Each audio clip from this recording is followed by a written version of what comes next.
So here we are again. Thanks for stopping by to listen to the barman and that old annoying guy. Do you ever wonder, do you want to see who are these men of mystery? TIZZ lives in Scotland and runs XRP, a broadcasting legend, I'm sure you'll agree. Craig lives in a studio in the USA, working on music most every day. They come together at this time each week, a wondrous pairing of these two great geeks. So stop in the chat box and say hello, and listen in wonder to Craig and TIZZ show.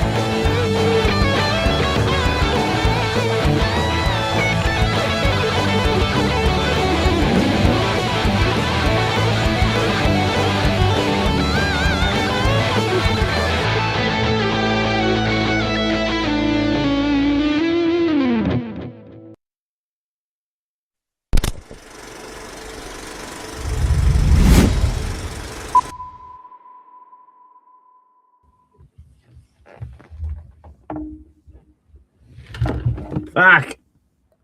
There we go. That's how we start the show. Back. Only certain people saw that. The button that I needed to press was just behind something that didn't need to be there. Because I'm unprepared if you didn't guess. Why are buttons moving around on you, man? That's buttons usually stay stationary. I need to rewire the whole studio. I looked at, when after a few years of your studio being set up in what you think at first glance is it's always been set up the same, but what you realize is over 5 years you've moved wires around here and there, and they're all just and underneath it's a hellscape of leads. I do know that because when I rewired my studio 2 years ago, I had cables that went to nowhere. Yeah. Where did this go? That was interesting, I'm at that point, some good news, Craig, for you, even though it's not ready today because it needs some charging, but our soundboard will be back. Oh, good. Because I found out that it was plugged into the wrong thing. Well, why am I not surprised to hear that, actually? It had a power lead plugged into it. Yeah. Just not the right one, but it wasn't plugged into anything on the power? It may have had a sixth of the ampage. Oh, so your charger was not quite enough, not big enough. There was not enough charging, most certainly. But now it seems, it says it's charging. I just know it charges very slow. But it only has one job, and that is to be our soundboard. Well, in that case, I could send you a bunch of new sound bites then that you can trigger off of it. You can, and I will remember to do so. Well, that sounds wonderful. The important thing that you have to do, Craig, for this is to wall of sound bounce them. Wall of sound them? Is that what you said? Compress them to absolute fucking make them super big and loud. Oh, yeah. Well, I think on that note, I remember I emailed you a louder version of the artificial intelligence bump, which you may or may not have opened. I don't know if you have it or not. It has been opened, and it would have been uploaded along with the correct start. I shouldn't have said that because no one would have noticed if I didn't say, but the correct start intro video for our theme. When I was watching the intro video, I thought to myself, maybe it wasn't a good idea to put a time on that video. We just should have had the video, and here we are, but not telling you when we're on. But I guess that would have been kind of counterproductive as well. I think it's a good thing to have times on. I think when you're a tiny little independent show, I think the more you make people aware of where, when, how, why, and who. Well, I always figured we posted the time so they knew when to avoid us. That was... Well, they're on again? Okay. It may not be... I mean, yeah. Like just because it's sung... our wonderful listeners, and it's here we are again. If it wasn't sung like that, it would just be here we are again.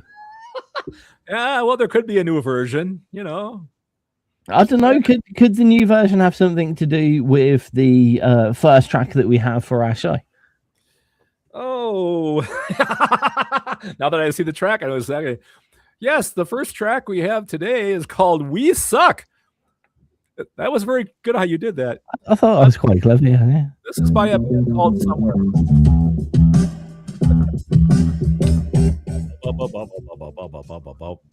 I feel a tiny bit on form today. I'm a bit more awake than usual, which is kind of cool. I'm not. I'm absolutely exhausted. But what I did today was I succumbed to some. I tried to sidestep hardcore, like AI do this for me, but some generative help, shall we say? Yep. Regarding the promotions, like it's literally automating clicking a few buttons, so less of the actual like. I'm like, no, I'm still gonna write the post and I'm gonna put the effort in there, but the time that I've saved from distributing it to all the groups and done stuff like that. There's some quite cool stuff out of there that you can just use. That's like you keep your own creativity, but yeah, it distributes all the stuff and saves you a bit of time, which is quite good. I won't lie, I used a little bit of so obviously you might have seen our photo, which is in the same style, but there's a few. It's very, very cute, actually. I was a few, yeah, a couple little edits on it to make it a little bit more. But yeah, I had the font ideas and that, and then I was like, okay, I haven't got time to do this for me. Yeah. Well, that's the one thing. For as much as we've been talking about AI, it definitely is a time saver. That's for sure.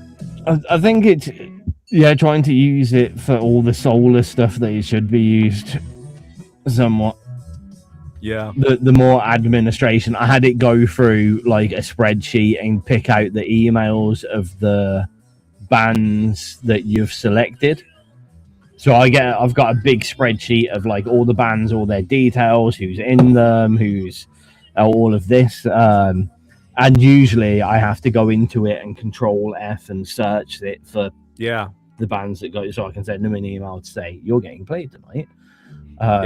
Whereas I had Open Mailbox do that bit for me. Yeah.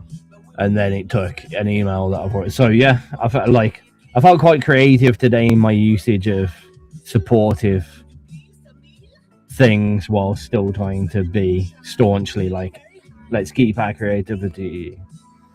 Yeah, man, I can talk about that today on the show. I've been so anti-AI since the whole since the Ancient Ones thing, and Nook was kind of AI. The irony is I'm probably the closest to embracing it that I ever have been. I totally 180'd. Here we go. Yeah. We suck somewhere. Ironically, me and Craig in the background, we're talking about an absolute 180 that we've both just done regarding staunchness and or for. Where is it? I can't actually do this. You got the drop? Is that the quiet one? Must be the quiet one. I did just say I could. It was uploading with the video. I know. You know, Craig. I know, man. Come on. Is it the big D or the big A? Artificial intelligence. Anyhow. What was I going to say? Yeah. So yeah, I was saying to Craig in the background, like today, life got in the way a bit. Like I've just started a new job. I know you've heard that, like probably every 4 months for the past 2 years. I'm sorry. This one's 4 months. This one's more settled. I feel more confident in it. The other ones, I was like, I like this job, but I wasn't too sure about it, and everything was up in the air. This one is quite nice because I go in at the start of the week and I kind of get to pick what hours I do. So that's kind of like, to an extent, there's certain hours I have to do, but like I can be like, this week I want to do 25 hours, or this week I want to do 40 hours. It's quite good. It's quite nice. Wonderful. But yeah, we're only just at a point where we're like 100% going to stay at the same time for quite a while, I guess is the point. And then due to some unknown things that happened today, I just like my time ran out, and it was like, is there a point in doing the show, or I need help doing some of the things that I'm doing?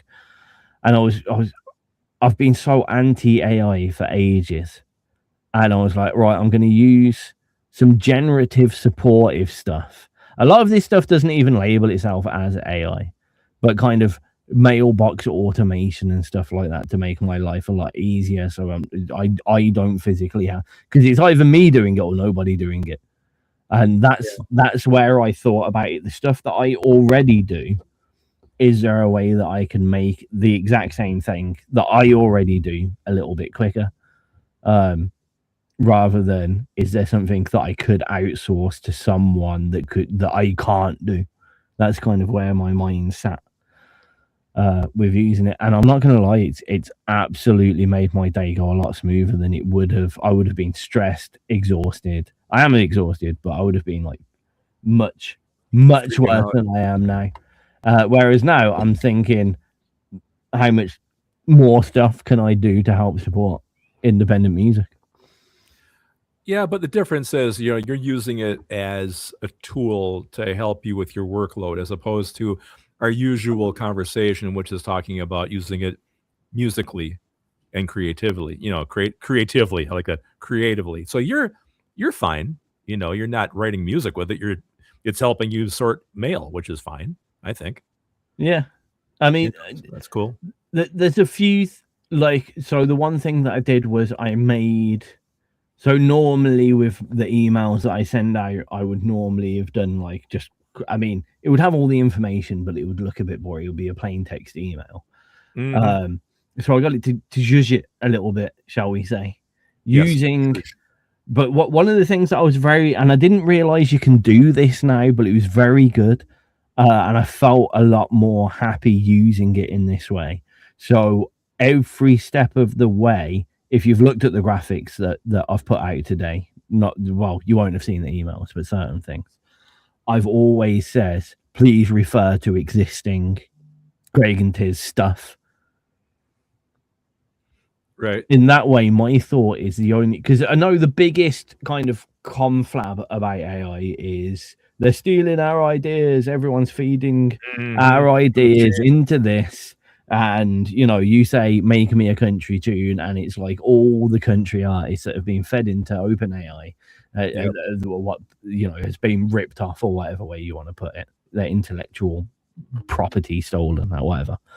Correct. But if you're ensuring that it only uses stuff that you have already came up with, that's different. I mean, isn't that similar? Correct me if I'm wrong, to using being an artist, designing something, and then doing the print replicas for sale. Yeah. Because you're not going to do the whole design over and over and over again. You're not going to paint it and repaint it by hand. You print it. Right. You see where I'm going with it? I do. Is that similar? I don't know. Yeah, I don't either. It's too bad you can't specify it, just to take music that you yourself have, released before, and just use your pool of stuff as its remix. I'm hoping that could be interesting, actually, I think.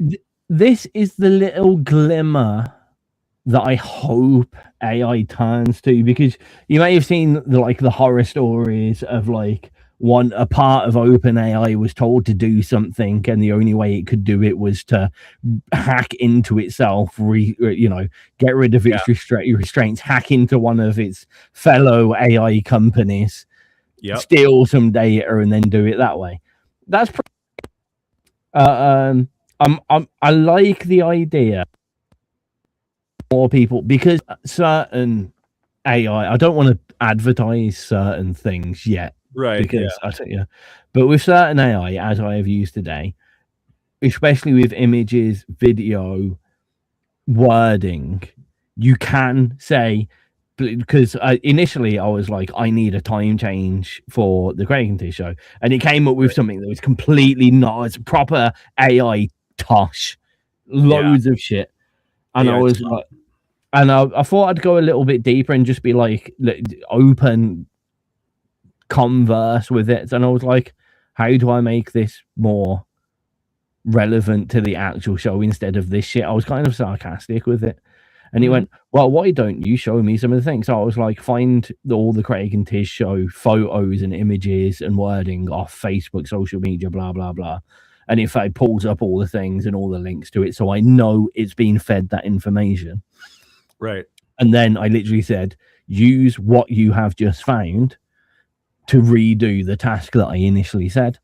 And then it's come up with something that is very, like, it is, you know, I would have made that, albeit have the extra 5 minutes of time. That's exactly what I would have made. And yeah, I think most people know I am able to make it. Oh yeah. So yeah, that's kind of how I tried to approach it today. Now, if Sonos had that option to use to be more direct with reference, it's going to be very difficult though, I think.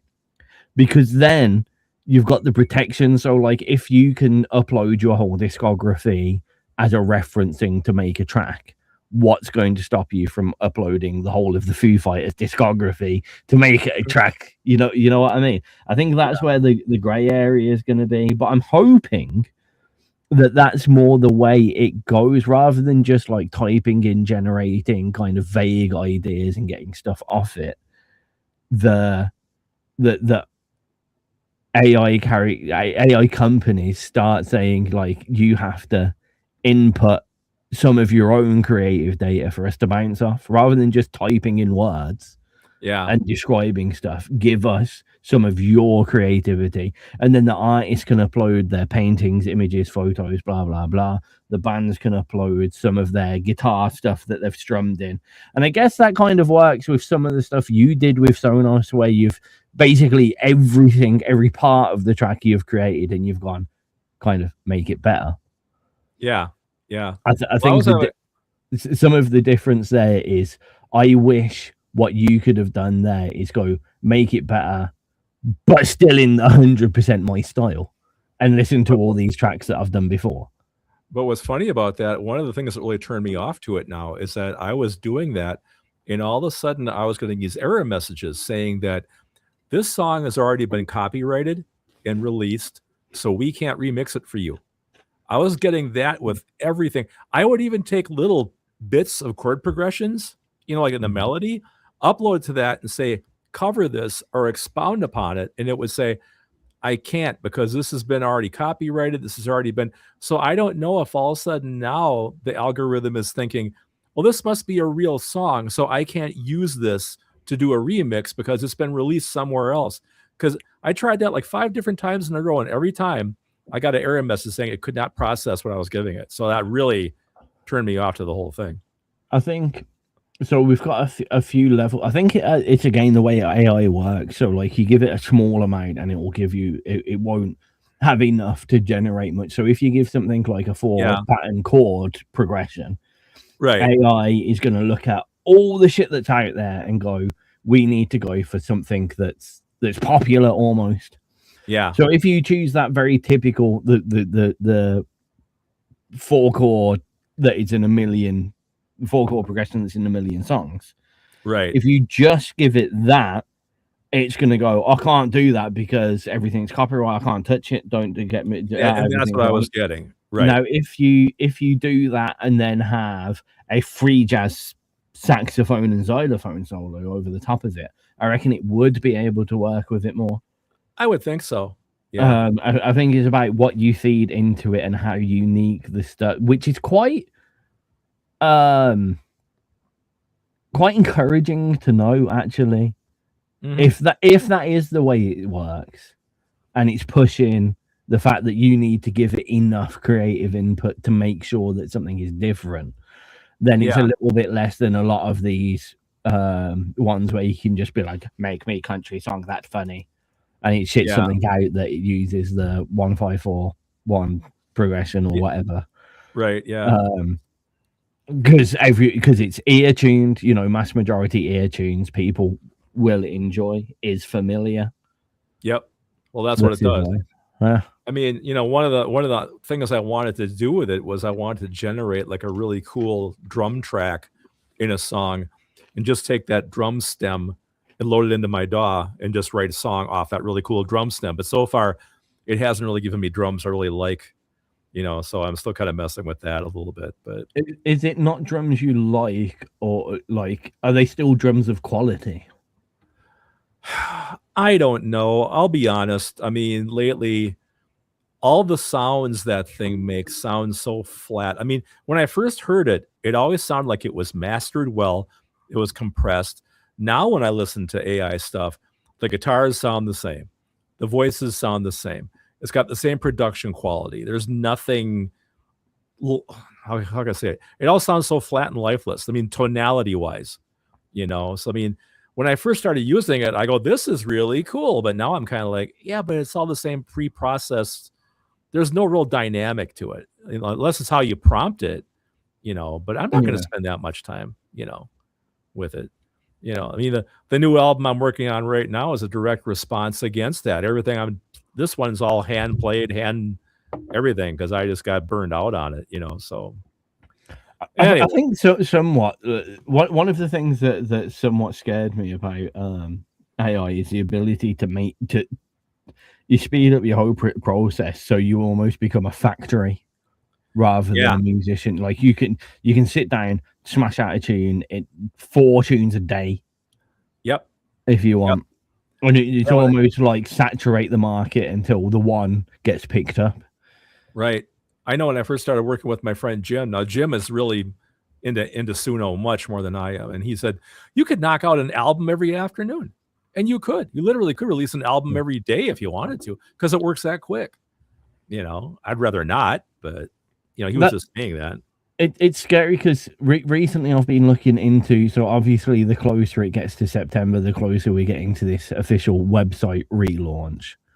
Right. So I've been spending a lot of time kind of tailoring down the ideas of streaming royalties from the radio side and potentially opening the XRP store as a streaming place rather than a store place, and there being like a small subscription that gets distributed amongst those artists. And there's some difference between kind of the stream share as a percentage, so like the percentage of that person's hours listening to a certain artist. So say if, let's do it super basic. How do I put it? I'm trying to think of songs that are exact lengths, and there's not. Say there's a person has paid £3, and there's a track that is 15 minutes long. Yep. And there are 3 tracks that are 5 minutes long. Then the one track would get 50% of that £3, so they'd get 150. And the others would get 50 each. Okay. That's stream percentage, which is what a lot of places actually model it on. The simpler way is to do it per track play. Yeah. Which is the £3, there's 4 tracks played, so that gets split up. It's 25% each. Doesn't matter how long your track is. Right. But then you get the tracks that are a lot shorter. Say the 10-second long Henry Smeggin the Twats album, someone presses play on that and accidentally leaves it on repeat for a day, it fucks up the whole algorithm. Yeah, you're right. And are we trying to say that just because your track's long, it's worth more? Yeah, I see where you're going. Yeah, that so makes sense. The whole thing has been an absolute crazy nightmare. And it's been, again, a lot of information brought out by the support of AI search kind of functions that's brought enough information because I don't have the money to pay any lawyers to do it for me.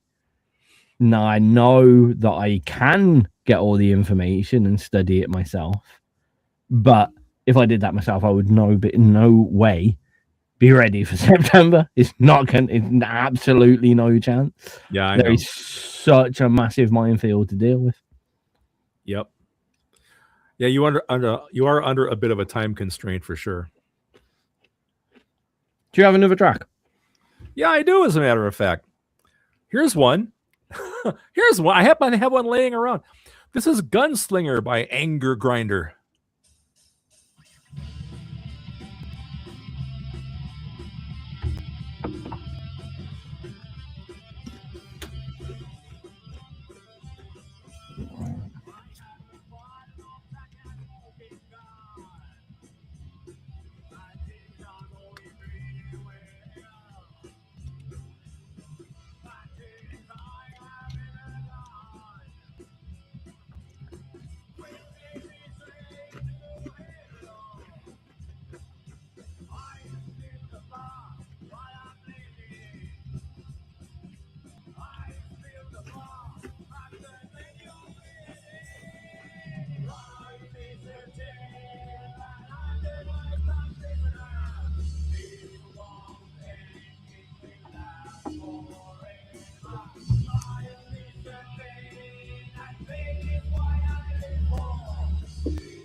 As I recall, this hot picks list was kind of esoteric again, or eclectic. I had funk starting off. Now this is more grungy. I meant to say, so you've got Sesamoid and Libricide. Yes. Josh Takanashi from Libricide is also the singer in Sesamoid, and Sesamoid, I'm sure I've told you this before, Sesamoid is the band from the anime that he's a voice actor on. Oh, that guy. Yeah, okay. I forgot about that. Yeah, cool. Well, that's neat.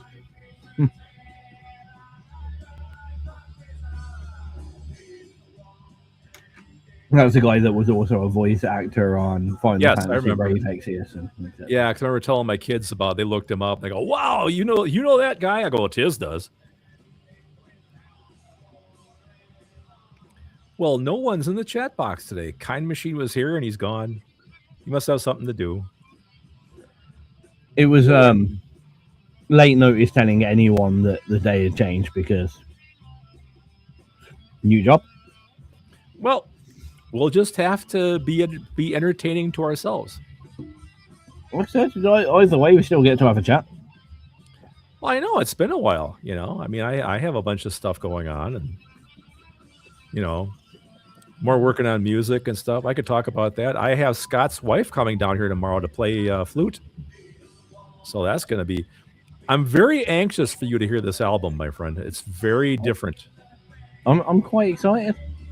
It's very, very, very ethereal. Very close your eyes and listen to it. That kind of thing. And the one after this is going to be just this basic 3-chord rock shit. Because I need to do that now to kind of cleanse my palate after this thing.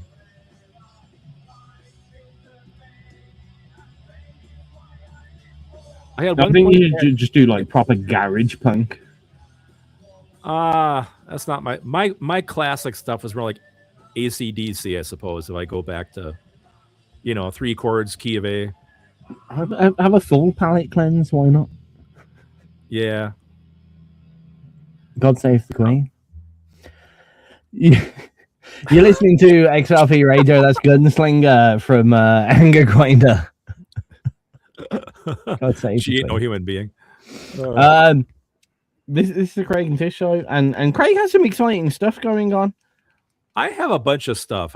It's going to be flaunting. Well, he's not going to be, but someone's going to be flaunting it about.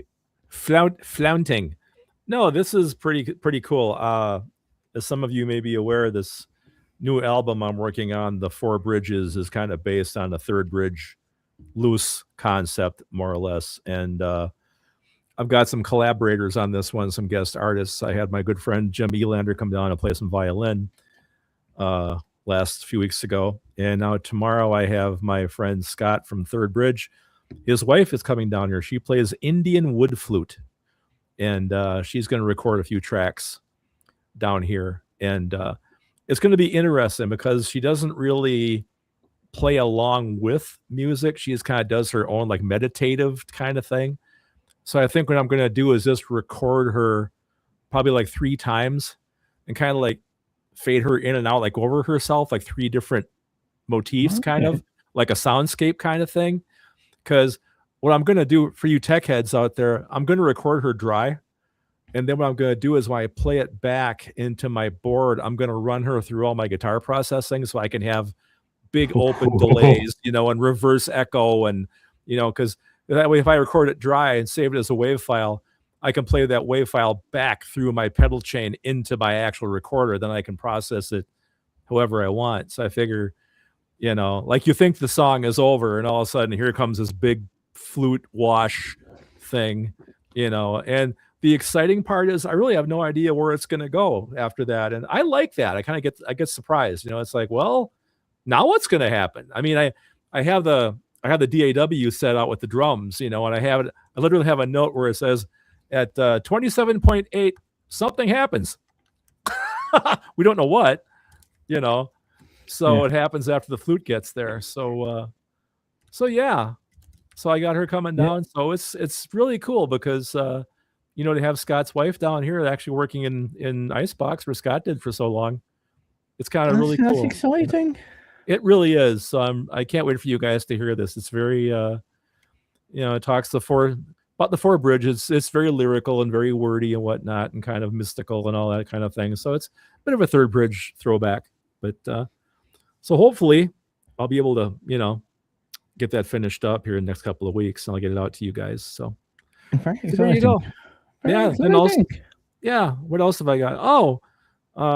Some of you may know this. My band I played in for 20 years for me, the Express Band, the cover band I was in, is calling it quits in September. The current version's gone for 10 years. I was in there for 20. I think we'll be 35 years old, I believe, this year. And it's just people have life changes going on and whatnot, and I think 10 years is a pretty great run. But it's so odd for me because there's always been an Express Band. I mean, that's where I came from, so to have it not out playing anymore is going to be very strange for me, because I always go out and see them, so what are you going to do with your Saturday nights now? I don't know. Same thing I do with my Mondays through Fridays, man. Play games and fall asleep. Play games or look at the cellophane covered games on the shelf. Yes. I have actually 2 more sitting down here next to me, but I don't know if we were going to be doing show and tell today, but I don't have much to show. The brightest thing that I have to show and tell, I can't really show you, is the very clean house that I have made over the past couple of days, and I know that's really sad. No, that's a good thing. Here, look. When you have a little moment when things get a little bit out of hand, we were at that moment. Yeah.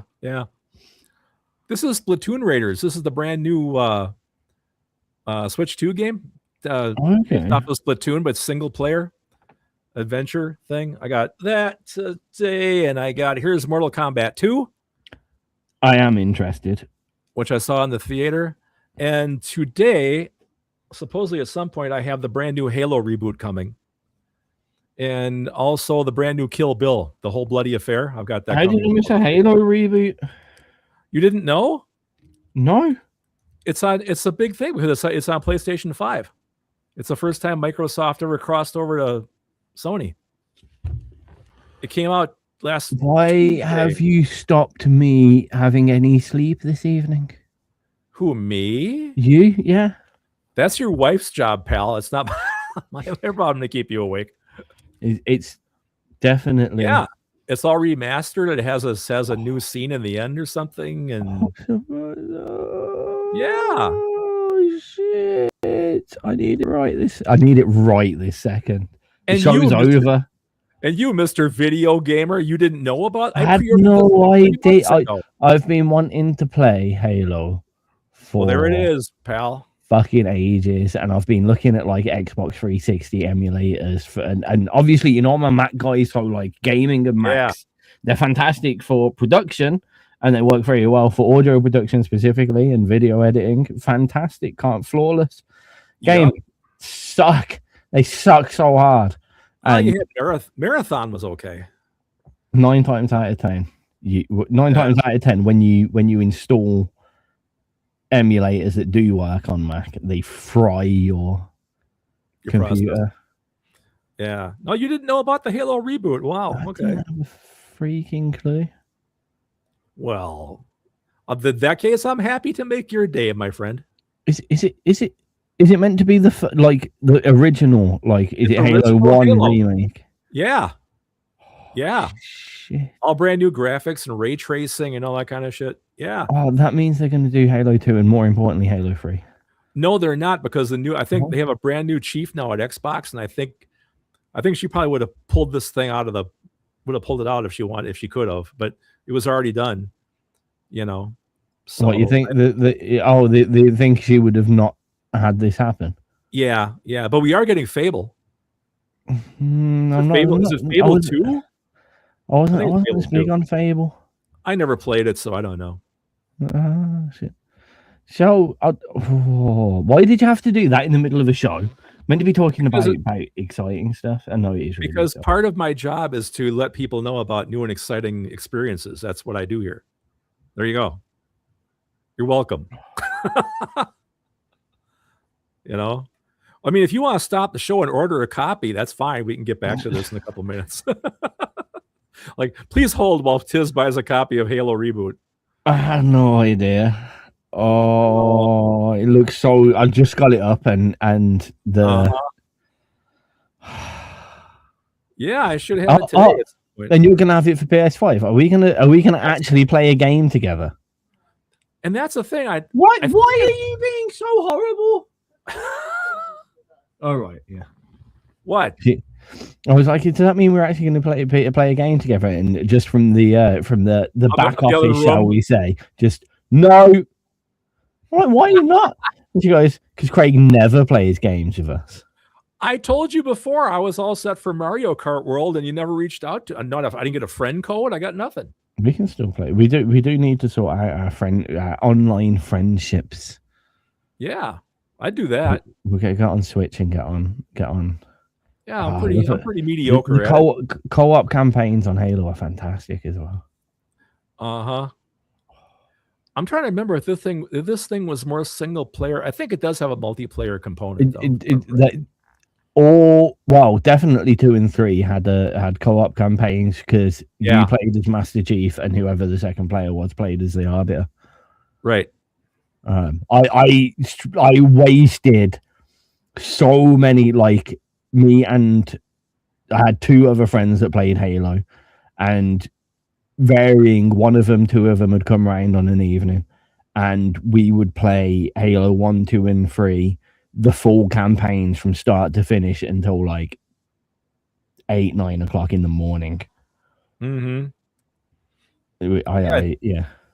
I'm looking at it here. It does say, play solo or with friends. What did you say there? I hear laughing. Bitch from the background. You be nice to her. Why? She's been horrible to me. Well, it's kind of her job to abuse you. It's only $49, TIZZ. You got this. I don't. Kat does. Borrow it from her. No, I already had to borrow 35 quid off her to pay her own phone bill. Oh, for God's sake! Come on. Yeah. You're the COO of a major multi-international radio company, and you can't afford a.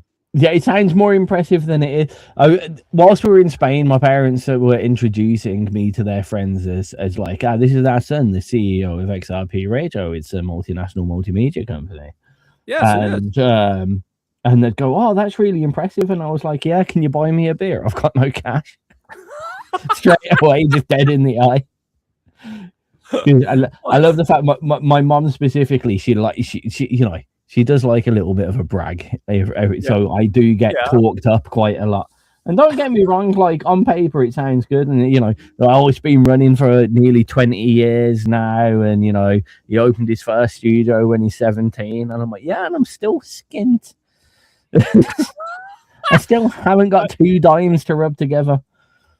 I know how you feel. If I search myself online, it comes back with multi-instrumentalist, singer, songwriter, producer, engineer, and all this stuff. Yeah, I still got 7 followers on Spotify.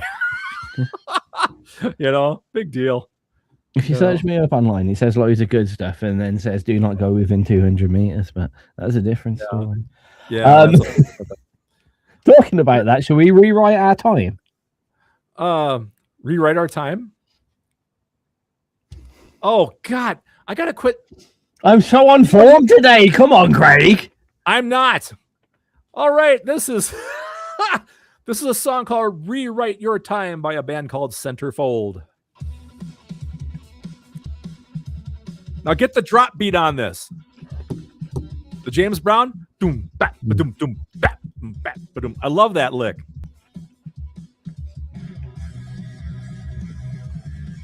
Great riffage. Ain't it, though?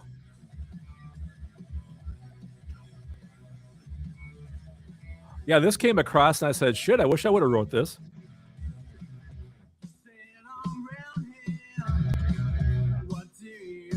Oh, the guitar against the sharp snare with the quietness just makes it sound so tight. Yeah, it's all about pauses, man.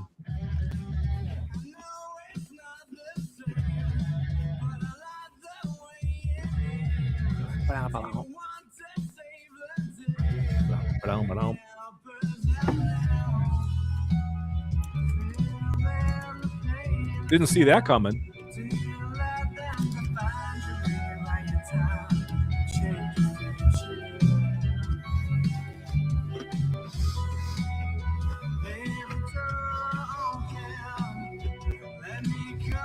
I gotta keep my hot picks list out here, like in eyesight. So next time you give me a clever segue like that, like, oh, that's what he wants to do.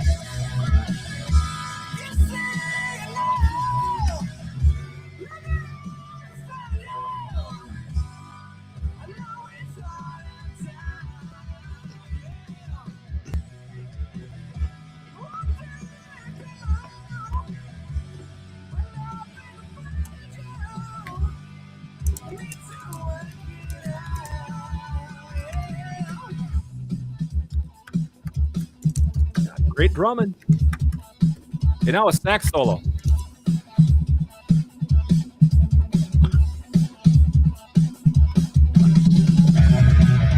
See it clear now. What do you want? Nothing to see here. It's fading away. I know it's all the same, but I like the way it is. Do you want to save the day? Can you help us out now? Feeling the pain of time. Do you let them define you right time? Change the future. Leave the door open. Let me come inside. We can work it out together.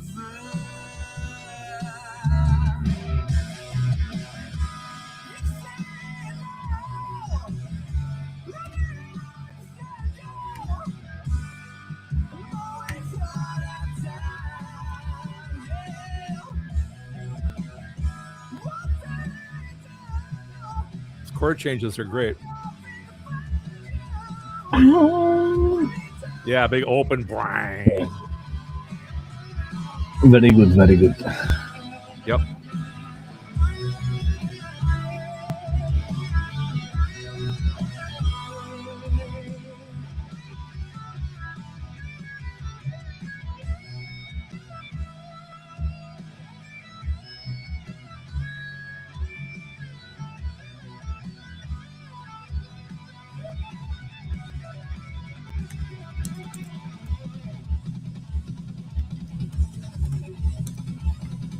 Good drumming.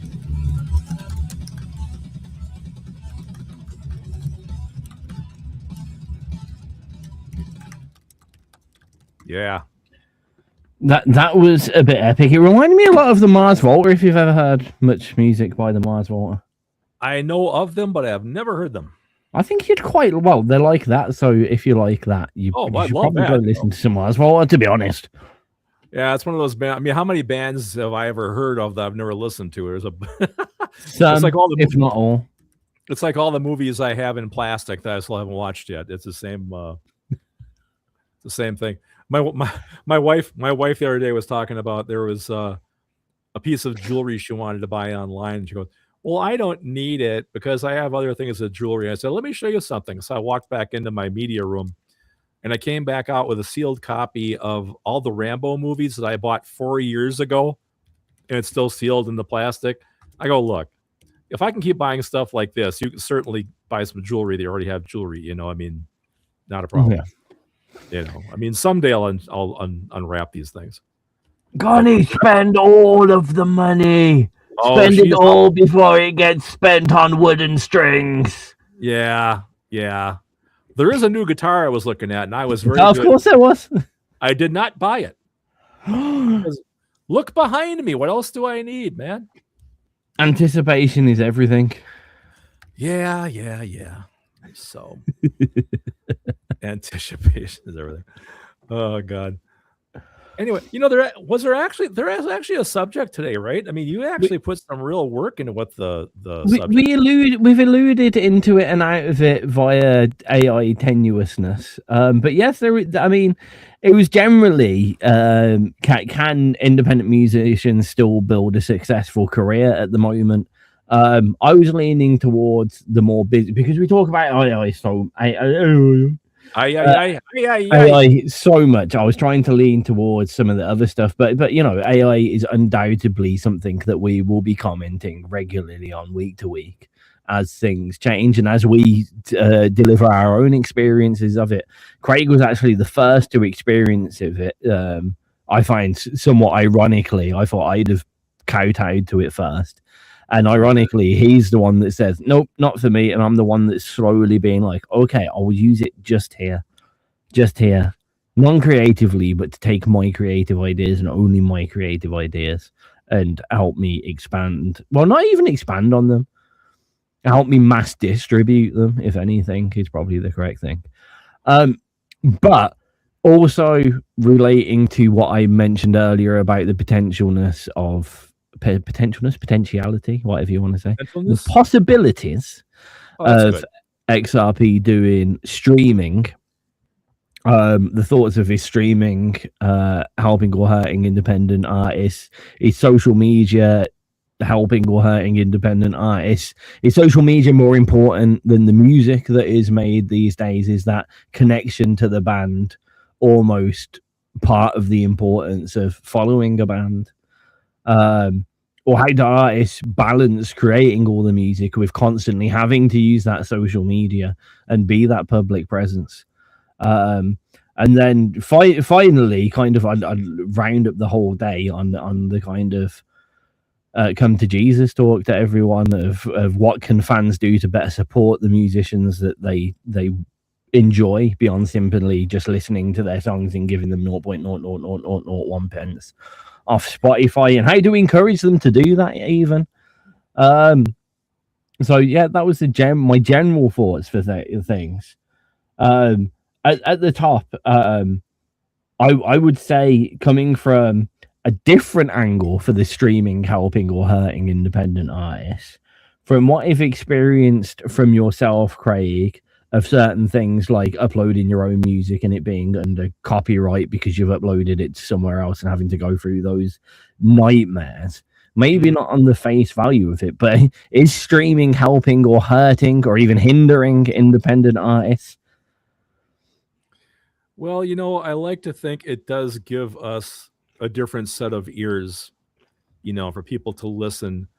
You know, I mean, if they blunder into your music somehow, like they're sent to your stuff by a search engine or something, or like a radio, those radio stations they put together, you know, I mean, that's the only reason really that I even distribute to streaming platforms, is on the off chance someone might hear what I'm doing, you know, because look at the odds. Yeah. Someone's going to listen to what you're doing, you know, but it's out there. At least it's available. You know, it'd be different if I didn't do anything with it. And the only person that ever heard my music was anybody that came down in my studio. That'd be kind of silly. I was thinking about this the other day because I was thinking about someone turned around to me and was like, well, the problem with independent music on Spotify and such is the algorithm's based against you. It's more likely to go to more known music because it's more popular. Right. Therefore, you should like it more because more people listen to it. And that kind of algorithm across the world, and no one's came up with a good alternative yet, because when we're on our social media, when we're on our Spotify, we're on our Netflix, we want stuff that we want to watch, and the easiest way to do that is to turn around to everyone else and go, "Oh, are you watching it? Okay, that it's by algorithmic referral, as it were." I like that word. That's a song, that is algorithmic referral. It probably is tracked by Yes or something. No, I think word of mouth still works. That it does, but that happening across stuff from the like word of mouth. If I turn around to you and go listen to this band, but they're only on Bandcamp, you're going to go to Bandcamp, right? If you're on Spotify or on Bandcamp, are you going to happen across? So word of mouth, I think, it's not part of this discussion so much. Word of mouth will always be first and foremost the best way to do it. If you walk up to someone and go, "This is the CD of a band that I like, listen," that's the most likely chance you've got someone to listen to new music that is outside of the radio play or the sync licensing circuits. Well, that's how we did it 20 years ago too. Get there with your friends. Hey man, check out this album. That's long gone. I rewind this a little bit because you can still say, "Hey, check out this album," and it just be a link instead. It doesn't really matter whether it's on a streaming platform or on your own website or whatever. Now, my thought comes to this, right? Because I had argument with someone and realized that I ended up agreeing with them more.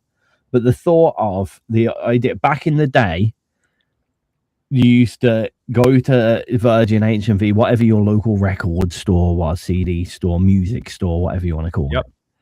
And you go in and there'd be, pop, jazz, easy listening, rock, etc. And then there'd be your alternative and unknown section. Yep. And just that tended to be quite small and quite local. But that's where you found some of the best stuff. You take a chance, like an album cover look cool or something. You go, "Wow, let's check these guys out." So this was the argument. You went back then. You walked up to there. It was a smaller stand than the rest of the record store. The pop singles in the top 40, big thing, and you had like your little rack of these here. Yeah. And the thought is, walking up to that, are you more like, if I've put my CD in that rack, are you more likely to come across my music than you would Spotify algorithmically delivering it to you by chance? Because that's what a lot of people did back in the day. I did it myself. You go into the record store with all your mates and you flick through CDs and you take them to the little CD listener thing, or as they even got better, those barcode things where you could scan the CD and have a listen in the store before you bought it, and you'd explore some music because that was the best. Other than the John Peels and the late night radio shows, that was the best way to literally explore something that you would just not hear otherwise. So were we more likely to come, if I put my CD in that rack, would someone going up to that rack be more likely to listen to my music? And therefore is streaming hurting music at the moment? Yes, on paper, yes. But this isn't the 1970s to 1990s. Imagine how big the radio store would have to be to deal with the current amount of independent music and unsigned music that it would have to cater for. So my CD back then in the rack of 1,000 CDs in a modern record store today, if they had their independent section, it would be entirely unmanaged. What do you put in there? What do you put in that? How do you handpick the bands that you're going to, in effect, take a percentage of their CD sales off? Right, who do you dictate that space for? So that's why record stores did without that, and they do the top 40 alternative, select jazz for, you'll always go into an HMV and find a James Brown CD, for instance. There's certain things, but those outside obscure bands, very unlikely to see there unless you've got one of the good HMVs that like, or the good record stores where you can, as an independent band, go there with a stack of 10 CDs and go, sell these for me. Take 20%. Yeah. No, you're right though. Yeah, it's changed so much. I mean, being the relic I am, you know, back in the 70s, how I got turned on to new bands was by print, by magazines. You had Circus, you had the NME, you had Kerrang, you had these guys would tell you, here's a band you've never heard of, but we like them a lot. You should go find them at the record store. I bought so many albums like that. I'm going to be completely honest with you.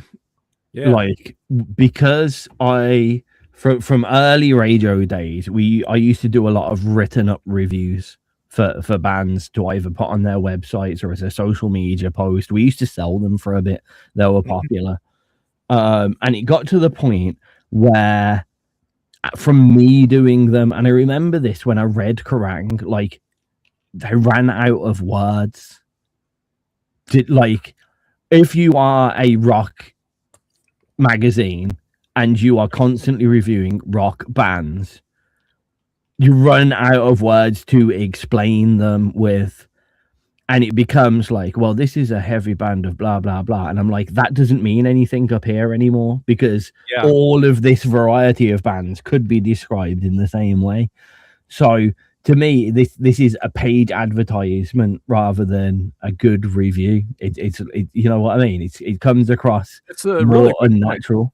I find print media, I cannot get to grip. But one thing I will say is, way back then, when I bought a Kerrang, I bought the Kerrang for the CD sampler on the front, which then would get me into bands.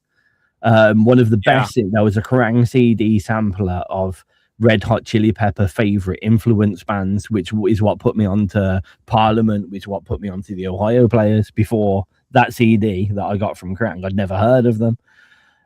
However, if I'd have read it alone without the CD there, like, it just wouldn't interest me. Mm-hmm. I find written review. I think written reviews have more strength because of the person that writes them and not the content of the wording as such. So, like, if you listen to the Craig and Tiz show because of my opinion on music, because, you know, I like funk music, so when I say this is a good funk track, it typically is. Right. Then if I wrote a review and it just says, Tiz says this is a good funk track, I think those followers of me who like funk would be as interested in that track as if I did a whole page write-up about the same track. I don't think the words are that important, as long as you know the person who's saying the words have akin taste to yours. I'm not even going to say good taste in music, but similar taste in music.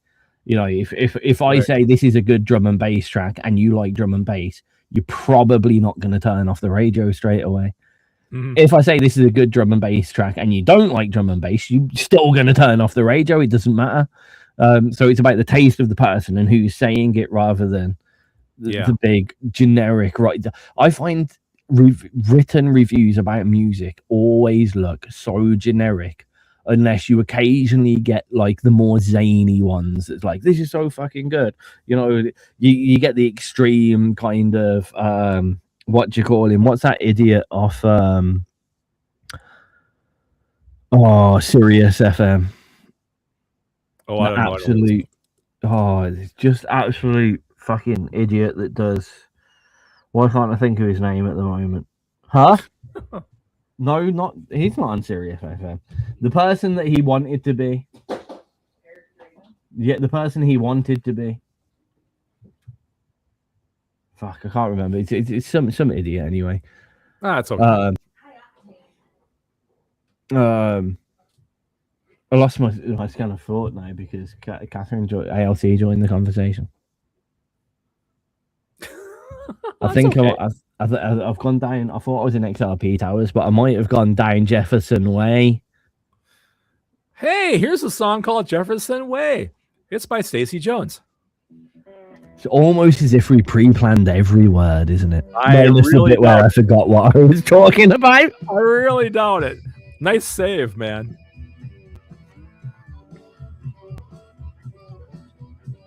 Now this is quite a change up stylistically from the previous song. You say? Wiki. Oh. I just picked up the carpet and I said, I'll try that now.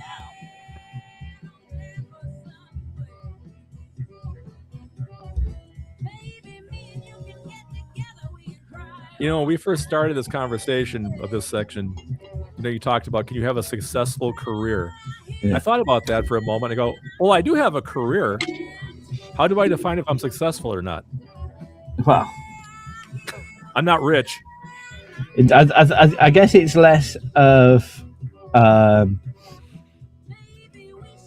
word successful and more the word career.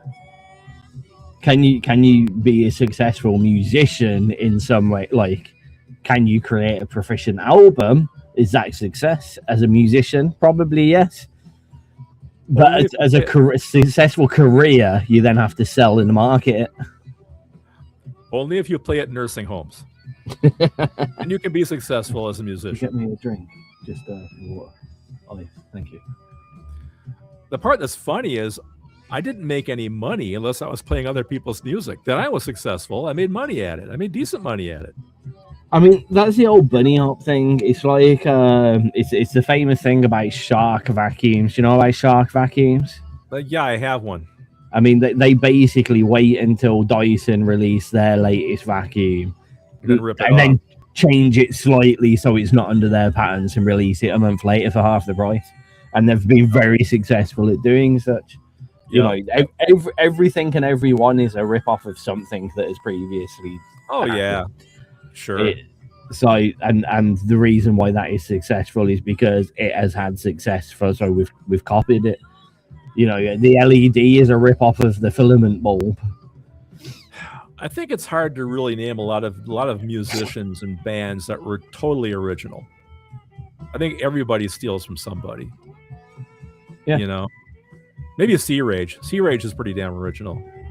I mean, like, again, I can be so staunchly aggressive against covers, and in the mainstream world of what everyone considers a cover, I always will be, but I will still go out and listen to an orchestra. Oh, I love orchestra stuff. And that is all covers. That is all them playing someone else's music, but they're fucking talented musicians. They really are. But you know something? We must have had this conversation years ago when we first started this show. When you're a musician, you know, do you want to sell out and play covers and make good money playing other people's music, or do you want to be, you know, staunchly original and live on SpaghettiOs the rest of your life? You know, each of us make that decision. I think, you know. I think I've done both. You know. Yeah, it's not quite as cut and dry as that. Thank you so much. You don't think so? Well, no, because, you know, there are musicians that are living off their own music as a career. Maybe some more successful than the others. Yeah, you know, true. look at Sound of the Siren, Smash Into Pieces. You know, that most of what they do is, you know, they may have a little bit of a side hustle or side day job on the side, but their career is music. Yeah. And touring and living that lifestyle. And it's a difference because, you know, you have quite a lot of touring musicians and artists that don't have a house because they're on tour all the time. So what's the fucking point? Well, yeah, they live on the road, right? Yeah. Right. Anyway, you are listening to XRP Radio. It's Craig and TIZZ show. We're back on Wednesdays, 9:30 till 11:30 for the very foreseeable future. I officially will have Wednesday off as my day off from the day job. For, like, I can't, there's no reason other than illness for this show to not be on at this time now. And if it does change, I will have more than enough notice to tell you all about it. It's not going to be a last minute thing. So, right, tune in now, basically.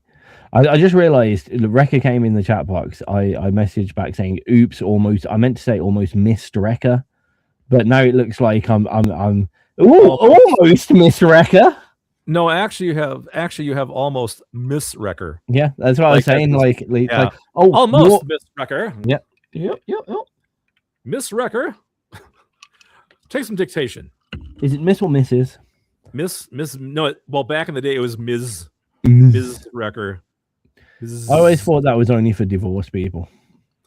I thought so too. Hey, speaking of Masters of the Universe, I'm glad the master ended with "Us of the Universe."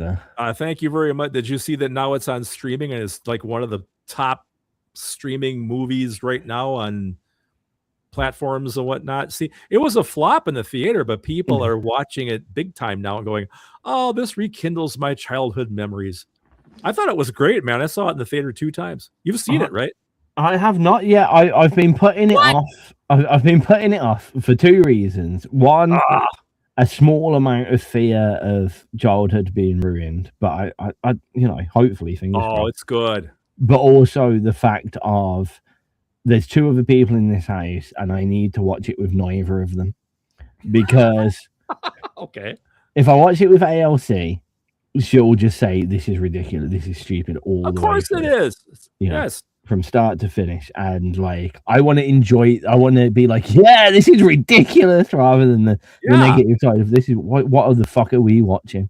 That kind of thing. I want to be like, what the fuck is this? This is great. Yeah, right. Yeah. And the other person, the child. I mean, like, I regret ever introducing him to the Power Rangers. I think the child would dig it. That's the problem. That's the problem. If the one fear of it ruining my childhood is the film itself ruins my childhood, and the other part of ruining my childhood is that the child obsesses over it so much I end up hating it. Wait a minute, he didn't know Power Rangers until you showed it to him? He didn't and I showed him. Like, my point was, because I watched it when I was young. And I now realize, especially the very early episodes, how bad it was. And it's wonderful because it's bad. So I showed him like 1-2 episodes, expecting him to be like, this is a load of crap, forget it. And he'd be like, no, it's wonderful. Look how fantastic it is. Now, have you seen... He watched all of the episodes on repeat and told me all about and kept speaking about, and now I despise the Power Rangers. I hate it so much. I cannot watch it anymore. It infuriates me. I hate it. It just does my head in. And it used to be one of those, remember this? Look how fun and shit it was. And now it's just like, it's so bad. I hate it. Go away. I think we talked about this before. Have you seen Super Sentai? Which is the actual original. Yeah. I've got about 12 of those damn things now, but those are really cool. I mean, even more. I mean, the good thing about them is they get rid of the crowbar in American scenes. Vulcan's skull, yeah. Yep. And it's also really hilarious to see how that's the best thing about Super Sentai is looking at all the scenes from Power Rangers. And seeing how badly they crowbarred in a plot, because there wasn't nothing like they proper just had a load of and just tried to storyboard something. They didn't have a storyboard. They storyboarded it out of something that already existed. And brilliant. They did. Absolutely fantastic. I mean, they did the same with Robotech as well, though, which is one of my favorite animes in the world. But that was originally the Macross Saga. The difference with that is, like, you weren't like all of the scenes were kind of done, so you can kind of re-script it, I guess, as such. Whereas, with Power Rangers, they were literally let's just record a bit in the middle. That's all they did. They kind of wedge it in there. Do me a favor. I mean, you don't have to, but if you get a chance, show the child Thunderbirds. I'm curious what he would think of that. Well, it's a bunch of puppets. Or he might go, this is really cool. I think what I want to get him into, I think the smart step before that is like Dark Crystal, Never Ending Story. Yeah. I think that's a good stepping stone, because when you go back, it's not as good if you're not there. And I understand that when you go back and watch things like Thunderbirds, and especially because they've done 3D like animated remakes of them. Right, yeah. When you go back to the original puppeted Thunderbirds, it's gooky as fuck. Like, it's just... Oh, I know, it's great. Well, the best part, when I was a kid, we watched Thunderbirds. The best part was when they blew stuff up, because everything blew up on Thunderbirds. Yeah, man. Everything. It was great.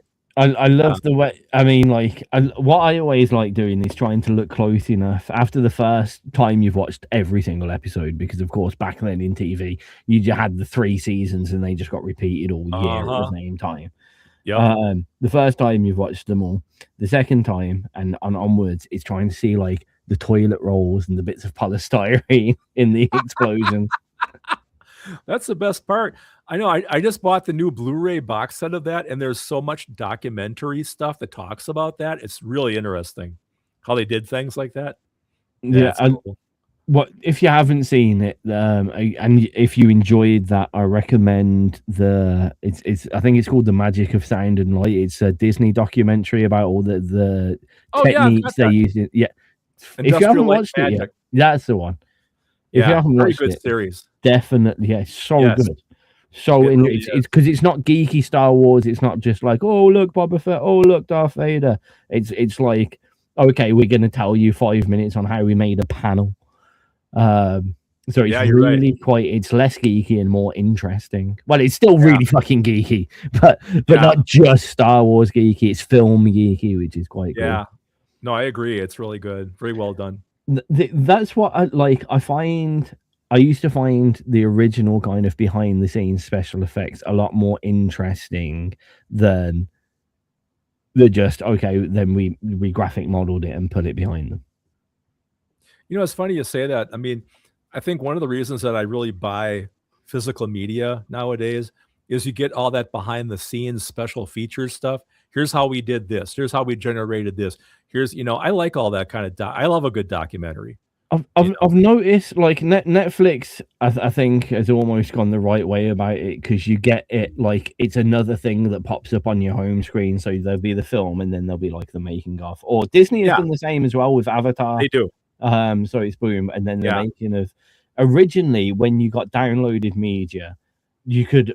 I remember certain things you could either you download the boring version or spend an extra £1.50 or whatever it is, and you get with all the features and the stuff. Extended, And it's what kind of annoys me about some of the digital collector's editions, because you get the download and you get a digital art pack and you get a digital soundtrack, and I'd quite like a physical thing. It'd be nice to have the physical thing, but I think those extras kind of disappear into forgetfulness, because you press film and then the film's ended and you go away and you forget actually, like if you watch a film on it's Apple Media now or whatever you call it, or Apple TV. But back in the day when you watched it on iTunes, like it would start up like a DVD and you'd have your special bonus features there and stuff like that. You'd have a title menu for it. And I think because a lot of it was like obscured in the background, like you download a DVD, but like when you used to play it on a TV, like at the end of the DVD it'll go back to the title menu and you go, oh look, let's making of, let's go and watch that kind of thing. Whereas if it's just one file on your computer, you play it and then you're off onto something else, or it's auto changed to another one. So I think people just stopped making them because it wasn't profitable. It didn't encourage people to buy something any more than just putting the film out. Whereas it done as that's one good thing that I think Netflix and Amazon have got, no, Netflix and Disney have got right, is making them a separate feature that's there. And also not having it linked to a solid menu, so you don't have to go into the original film to then go and watch that. So like a week later, you might be like, oh, actually, different things are for different times of day. I'll watch a film, a big blockbuster film later on in the day. I wouldn't really go watch that first thing in the morning. I'd watch a family cheap animation, the Toy Story. Well, no, it's not cheap really, Toy Story, but you know what I mean. those family animations. I'll watch that first thing in the morning with the kid, of course, no problems. And same with documentaries. Like I'm not going to watch that necessarily late at night, couched up with the missus on the sofa watching some film that ends. documentary straight after, not always the right time.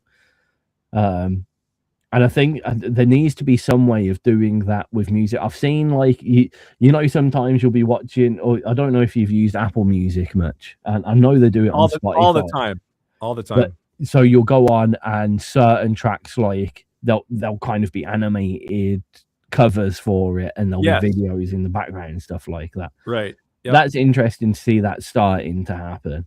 And I think more could be done with that in the way of bonus tracks, which may encourage people to go there instead of elsewhere. Or I always thought that within iTunes, so say you've Apple Music, you're streaming a certain band, you're on their thing. Within that window, you can pay like an extra £2 to get all their behind the scenes, the bonus track. Yeah.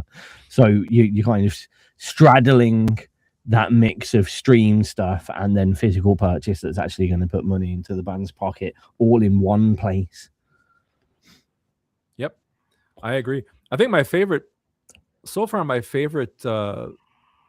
extra bonus features Blu-ray of all time was, I don't know if you own the box set of Lord of the Rings, but the original box set of that, there is like eight DVDs just worth of just, you know, behind the scenes making. You can watch that stuff like for, you know, a couple of days. There's so much content. It's crazy. The closest to that I've seen is the Alien Quadrilogy box set that comes in the Alien head. Yeah. That's something like 12 DVDs in total. Yep. It's yeah, that's quite intense. I haven't got it. My friend had it, and we never got through all of them. Everything that was on every DVD is so much content. That's a lot of stuff. That's dedication. It's one thing that I wish I had the patience to do with Star Wars, because there's so much extra stuff. I'm not gonna lie, like, I'm a big Star Wars geek, but Star Wars geeks would call me a shit one because I'm really I know all the stuff that is just on Disney, basically. Not because it's on Disney. I watched elsewhere before Disney came, but like all of the series and stuff like that. I know there's a lot of lore and canon in the background that comes from books and magazines and comics and all the other stuff that I'm never gonna get to grips with, and a lot of behind the scenes making of stuff. And I wish I was that dedicated a fan, but I think there's only so many things you can be a dedicated fan to. Yeah, that's my son-in-law. He has all the books, all the novels. He knows canon. I mean, he really is into Star Wars. I mean, much more than I am, for sure. But he knows all that stuff. So he's kind of my reference. If I have a question, I'll ask him about it. You know. But anyway, it's crazy that I just sparked something that I was speaking to someone the other day about. That before you'd ask someone a question about like, oh, what happened at this point in history or blah blah blah. But now more and more people ask each other like, you know, oh, in the Lego movie series, what, you know, a lot more people talk about fake history than real history, which is, I just think it's quite a cool thing, actually. Did you see the thing where they're redoing the original first 3 Star Wars movies and re-releasing them like for their 50th anniversary or something? Did you? I've heard rumors, and typical of me, Craig, with certain things like that, like what we were saying about the He-Man before. I'm trying to keep the blinkers on a little bit until it happens. Yeah.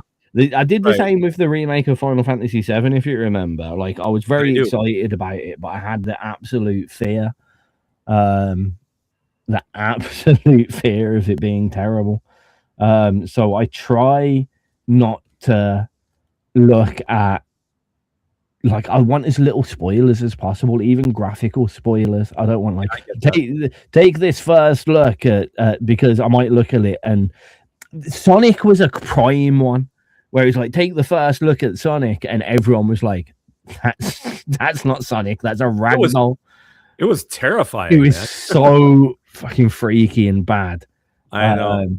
And in actual fact, the Sonic films have been after, you know, throw away blockbuster family film, but perfectly enjoyable. The same way as, like, You know, the Mario Bros films are, I doubt, a very few people's absolute favorite film in the whole world. But I'll go see that a few times. Oh yeah, I agree. And again, the very early stuff that I saw across the internet about the very first Mario recent remake, that was a sentence. Oh, the first one?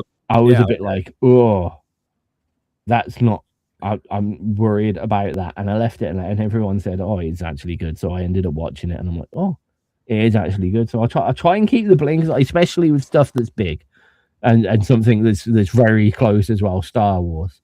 I'm hoping, and it's going to be a hard one because it's either going to go two ways. If they just do like, it's going to be, I reckon, a very AI oriented remaster.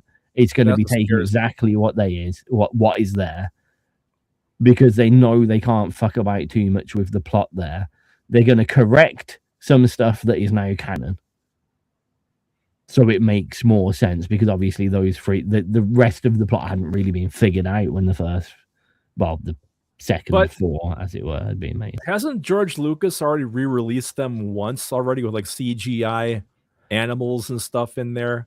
There was a few things that made it so they did episode 1, 2, and 3, and then there was kind of a remaster so they could be watched on it, like from a point. Say if you're doing a Star Wars marathon, right, and you go in chronologically, so you do 1, 2, 3, 4, 5, 6. Yep, I've done this. If you do 1, 2, 3, very original 4, 5, 6. It's a bit like playing a PlayStation 5 game and then going back on playing the SNES, and you just can't do it because it's so slow and it's so awkward. Whereas if you watch 1, 2, 3 and the remastered 4, 5, 6, it's not hard. It stops it being awkward to watch. It's all the same plot. Everything's the same. There's a few controversial changes. Hashtag who shot first. Right. I was going to say that. Yeah. Yep. You know, stuff like that. But there's no hard script changes at all.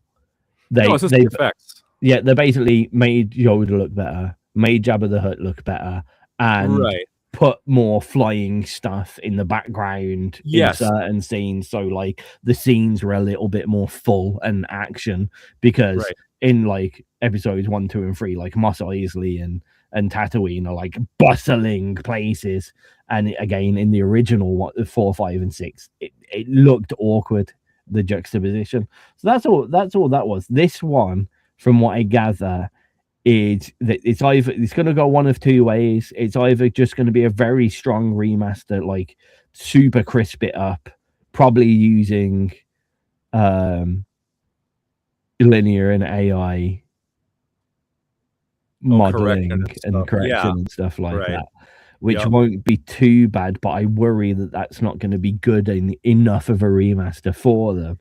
And my fear is they do the thing that they did in 7, 8, and 9, and CGI/AI/deep fake the original characters. So like obviously Leia's dead now. Yeah. What do you do? Do you remaster their original thing?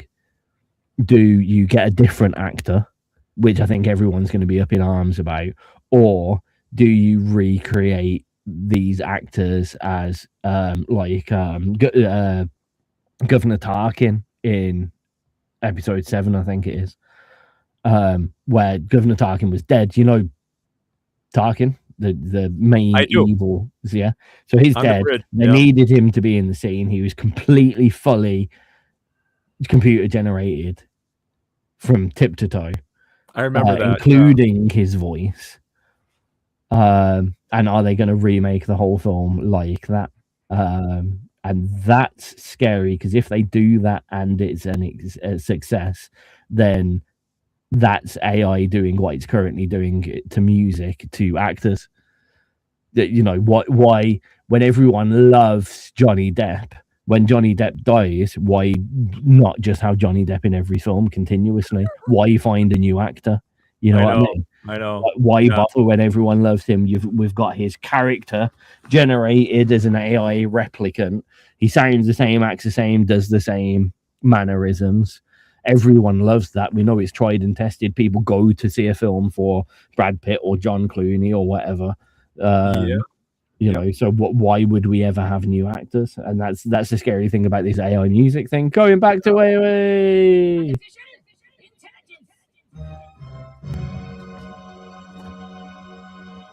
Yeah, we got back there in the end. I like it. So, you know, so George Clooney is going to be he's going to be a file at some point on a hard drive. I mean, that is the scary point of it. Like that, and Star Wars is going to be, I fear, the test of it. If they go that way and they regenerate the characters rather than remaster kind of the graphics that are already there. I mean, there's one thing there's one thing putting the beauty filter on your selfie. And if they want to put the beauty filter on Star Wars and make it look a bit crisper and cleaner, that's one thing. If they're regenerating the whole person as an AI entity or deepfake entity, that's when we'll see how fucked up the world gets. Really. Yeah, really. It shows how much we care about what we're consuming creatively. Exactly. Well, you saw Mandalorian, right? I mean, the series. Oh, the series, fantastic. Yeah. Yeah, remember young Luke? Yeah. Oh, yeah. That was weird, boy, but it worked. I mean, there's a training scene in 7, 8, or 9. I forget which one, which is Luke and Leia training in the jungle as young people. Oh, that's right. Yeah, I forgot about that. That way. And again, is this good in like, are we ruining actors' chances by just replacing them with famous people? Because the body acting, from what I understand, was real, and they just deep faked faces onto people that were very close to their build back then. So let me think about that. There's a really good chance then that someday after you and I pass away, there could be a Craig and TIZZ deep fake version that will just host the show. Well, I mean, Craig, honestly, I've looked into it because originally, not so much. So originally, with the video side of stuff, because of times of day and whatever, me and ALC, that's why we did those emoji face videos when we did our promo a while ago. Yeah, back in the day, right? Was because we weren't necessarily ready. You know, we might be cranking out a promotional video first thing in the morning as we've just got out of bed because we've got to rush off to work. I might have just got home, be sweating my face off, and had to go straight into a show and look terrible. Yeah. So initially we were going to do like video generated face tracking characters, so it was representatives of us, but no one actually saw us, so it didn't matter if we looked shit. So we looked into that, and that's the thing that can be done. I just never got round to finishing it all up. It was quite complicated back then. Probably not so much now. I looked into it more recently, and like, yeah, we could.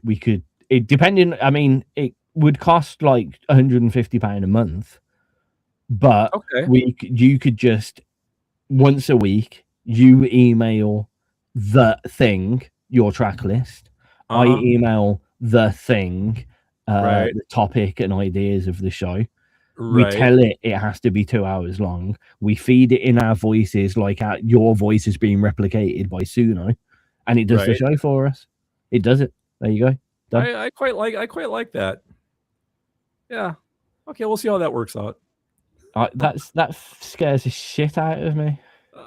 Well, because once that becomes cheap enough, this is the rush at the moment with XRPRadio. I need to get this shit done by September, because if it leave it much later, that idea that I just said will become cheap enough that everyone can do it, and then we're fucked. Then we're fucked. Then we're absolutely fucked, because I mean, have you seen this app that they've got out there where it's like, wanted the story of a sub character from a film? Chuck it in here and we'll make you a whole series of it. Oh God, have you not seen it? And it's fucking good. I did a trial of it.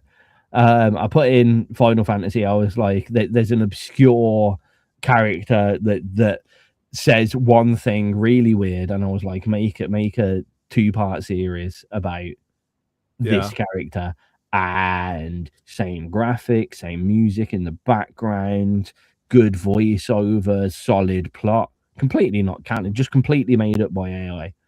You know, it's so funny you say that, Matt. Not to cut you off. On one of my YouTube feeds, there's a guy that's doing that with Star Wars characters. He's making like offshoot little vignettes and stuff, all AI. It's probably using the same thing I'm on about. Could be, yeah. So that's why it's just strange. It's easy to make, and it's compelling. Like the thing that I hated about it is how much I wanted that to be part of the story, like that to be true. Yeah. You know, all those times where you've sat there thinking like, oh, I wish this series never ended, or oh, I wish there was a part 2 to this film. You can have it now. It's just yours. Just type it in. I want you to make me Toy Story Part 8, and it will make you Toy Story Part 8. It's fucking diabolical. It's terrifying. It's scary. Yeah. Yep. Oh, let's see. Where are we? 3 songs left to go. We got what? 20? No, 25. We're good. Yeah, we are good. There's kind of a link between the next 2 tracks that I mentioned in the background on the television screen, the XRP TV. Yep. I like the XRP TV.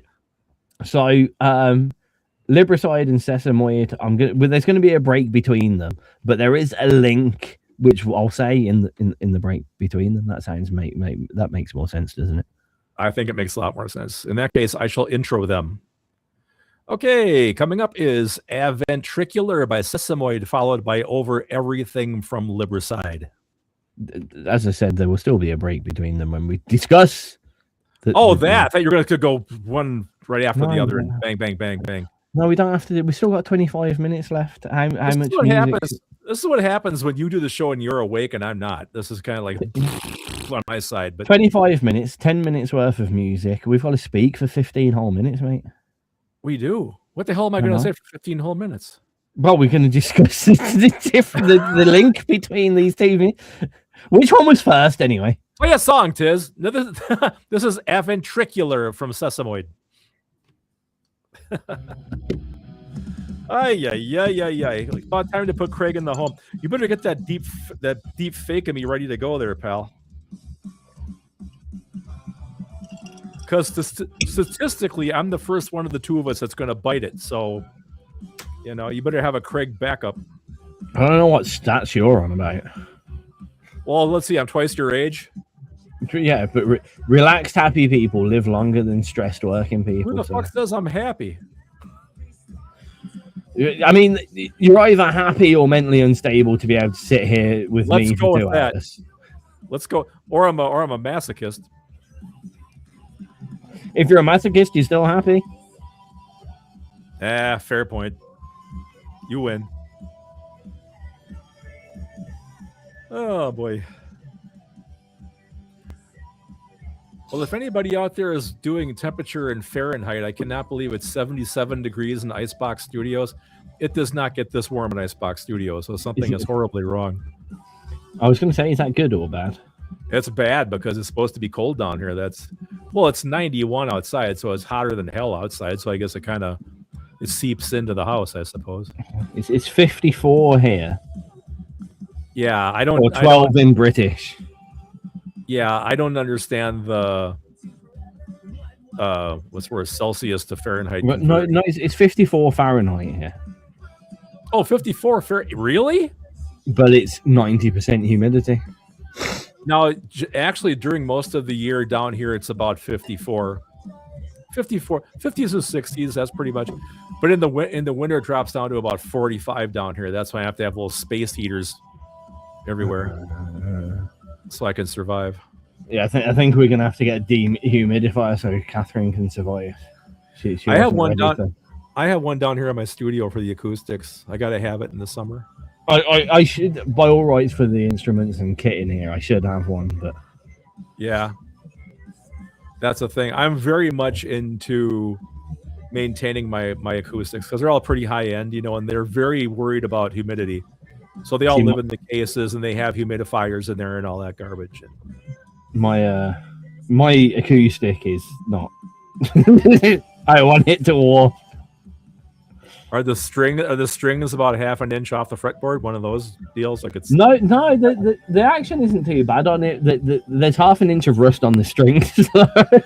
you may want to change those, buddy. No, because you look, don't break what ain't fixed. No, if it ain't broke, don't fix it. It's all the same. I guess so. Hey, you want to see a guitar? Is it new? Is it old? Oh, that track's finished. Oh, shoot. We're seeing a guitar from Craig. I'm sure I've seen this guitar. This one usually lives in the case. Usually it's upstairs in the nook, but I just brought it down because I have an open guitar stand. Look at this. That's my Taylor TIZZ5. It's quite a pretty guitar. Yeah, it's Hawaiian koa wood. It's acoustic electric thin body. What does Hawaiian koa wood make it sound more like? It sounds like a Hawaiian pedal steel guitar. No, I'm totally bullshitting.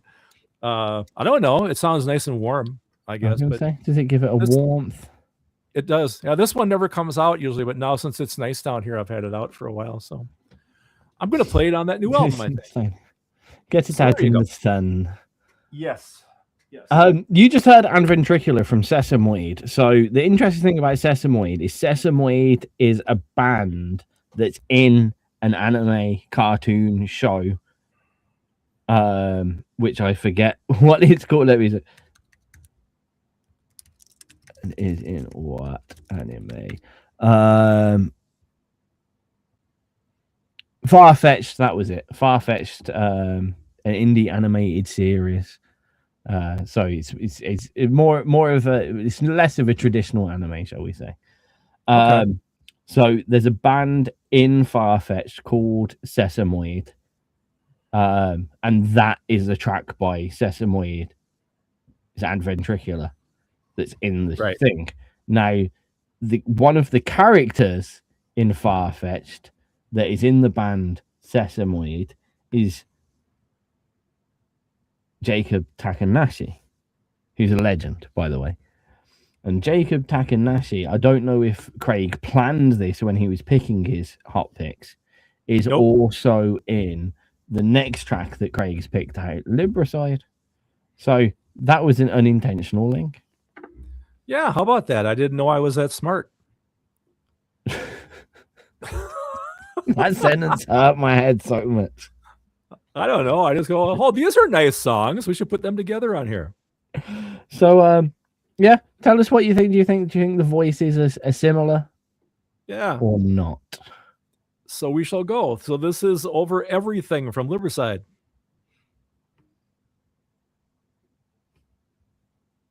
Maybe.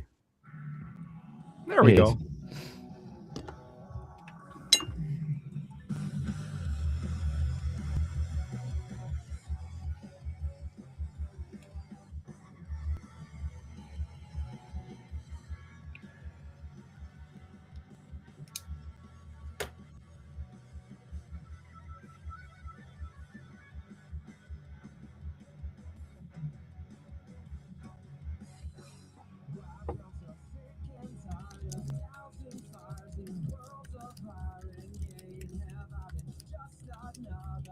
You know, it stinks we can't do what's for dinner anymore because you've already had dinner. Kind of ruins the whole thing. I know. I cooked a mean paella, though.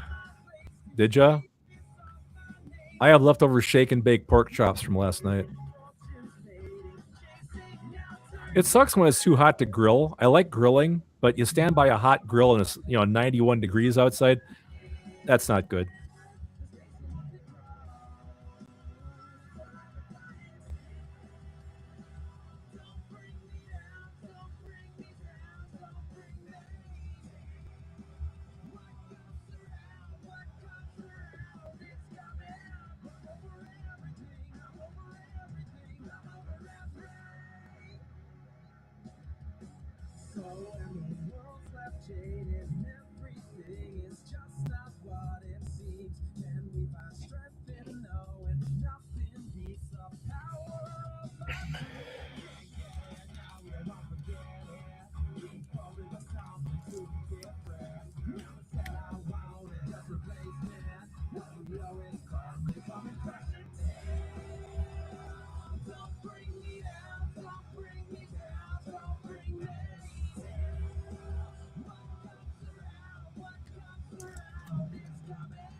when I first saw Over Everything, I was thinking like ketchup.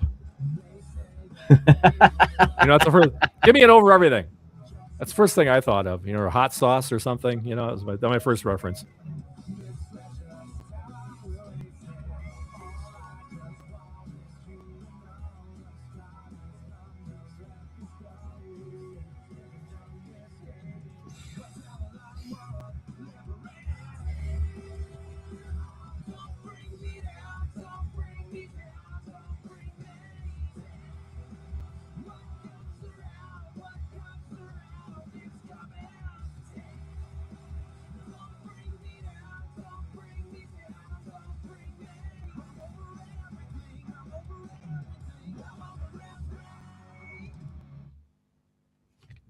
Are you over everything? I'm over it now. Oh, good. What are you over? A chair? I'm over that song. It's done playing, so I guess I'm over that. I'm trying to think if any other music is like a cartoon band or an anime band that's like a real band, but really isn't. I guess the closest that springs to mind would be like the Gorillas. I was thinking, what's that one? Death Clock? Not a clue. From that's from Adult Swim. What's it? Oh, it's called Metalocalypse. Oh yeah, I didn't know what the band, but yeah, I know. They're a real band too. Oh no way! So yeah, I just thought of that. Sorry, everyone. My head was getting a bit humid. My brain isn't burned out yet, guys. Oh, good. Yeah, there we go. Yeah. Reference. The Gorillas. There's got to be loads. There was going back to fucking Star Wars, not to bore you all, but there was, if you haven't watched them again, a nice, interesting side thing, and kind of goes along the lines of what we were talking about, AI being able to create things from stuff that you like. On Disney, there's a selection of animations. I think there's 2 or 3 series of them now called Star Wars Visions. Yes, I'm aware of it. They're licensed redos by animators that are kind of out of canon. But one of them follows I mean, it's proper kiddie pop punk kind of sounding band, but it follows a band that go around and like start up the revolution and go to the play outside Jabba's palace and that, and try and rip up the crowds and stuff like that. So there's another one for you. I forget what they're called. My memory's not as good as yours. Yeah. I like when they have like the Japanese anime redos. You've heard of the Animatrix, right? Yes. That's one of my favorite things, like full stop, actually. It's one of my favorite things there ever. You go. So well done. A bit of a video game aside, there is, you probably know about this too, it's a Marvel fighting game called Marvel Fighting Tokon or something, where it's a 2-player fighting game, a beat 'em up, but it's all Marvel players reimagined as Japanese anime characters. Okay. Japanese armor, and it's the same company that does oh my god, what's that thing called? Blaze Blue and all that stuff. I can't think of the name of the fighting game, but it's all Japanese stuff. They've been around forever, and I can't think of it now. Guilty Gear. Oh, yeah. That company has taken the license to Marvel and redone them as like anime versions. And that game comes out in August, but it looks amazing. The animations are just incredible. I've always liked a good crossover, especially if it's from like rival companies and that. What was it? Capcom versus Marvel. Yeah, those are classics, man. I think they're brilliant. It's a shame because the ones that I wanted to kick off more weren't as popular because they weren't from such big series. But there was a beat 'em up called Eargrease, EHGRIZ, yes, on PlayStation 1. Yeah, which was a fantastic beat 'em up as well, and it had a dungeon crawler alongside it that was ridiculously hard. But I had some of the original Final Fantasy characters that you could unlock in it, and I thought that was just a cool thing. And it's annoying because I had a copy of it, and it's a proper like collector's like cult item now. It's worth so much money, and I would love to have it. It just blows my mind every now and then. You and I will think of the same obscure game that nobody else thinks of. It just kills me. You know, I think I you know what, like I've found more recently, like the big obvious pull games. I'm the same with games, I think, as I am with music and film, apart from obviously Star Wars. But like like the Hogwarts Legacy, the GTA 5, 6, 4, whatever. I did play GTA 3 and that was all right. But like those big kind of AAA massive multiplayer games just ain't for me. And I like a little single player obscure or little co-op game down there. I do too. Like I've always said, I'm not a GTA guy. I'm a Saints Row guy. That's what I like to play. You know, GTA doesn't do it for me. You know, and never play Saints Row. I did play San Andreas, and I did enjoy that. To be fair, but I like, own it. I don't play it. The thing that puts me off massively, like open world, like GTA 3, almost 4. The Marvel Heroes, Lego Marvel Heroes, that open world kind of stuff. It was like fun, but I find like, fuck's sake, you're like 2 hours before you get through your character selection screen now. I know, and like that bit just bores me. And then once you've got through that, the epically long intros to these stories, you know, especially with the big ones, you walk 3 paces and then you learn 12 different button combinations, and then you walk 3 paces and then you have a 30-minute long cutscene, and you walk 3 places. With fucking the setup that you do before, I'm bored of the game by the time you actually start fighting or doing a mission. I know, man.